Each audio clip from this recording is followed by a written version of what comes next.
CM KCR Lok Sabha స్థానాలకు అభ్యర్థులను దాదాపు ఖరారు చేశారు. ఈ నేపథ్యంలో ప్రగతి భవన్లో ఎంపీ అభ్యర్థులు ఎమ్మెల్యేలతో పాటు అసంతృప్తి నేతలతోనూ సమావేశమయ్యారు. ఈ సమావేశం తర్వాత అభ్యర్థుల జాబితాను ప్రకటించారు.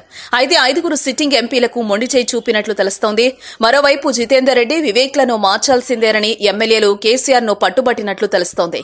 దాదాపు ఖరారైన అభ్యర్థుల జాబితా ఇదే: మహబూబ్ నగర్ మన్నె శ్రీనివాసరెడ్డి, మహబూబాబాద్ మాలోతు కవిత, నల్గొండ వేమిరెడ్డి నరసింహారెడ్డి, పెద్దపల్లి వెంకటేష్ నేతకాని, ఖమ్మం నామా నాగేశ్వరరావు, మల్కాజ్గిరి మర్రి రాజశేఖర్ రెడ్డి, చేవెళ్ల రంజిత్ రెడ్డి, నాగర్ కర్నూల్ పి రాములు, ఆదిలాబాద్ నగేష్, కరీంనగర్ బి వినోద్ కుమార్, నిజామాబాద్ కల్వకుంట్ల కవిత, మెదక్ కొత్త ప్రభాకర్ రెడ్డి, జహీరాబాద్ బీబీ పాటిల్, వరంగల్ పసునూరి దయాకర్, భువనగిరి బూర నర్సయ్య గౌడ్, సికింద్రాబాద్ తలసాని సాయి కిరణ్ యాదవ్.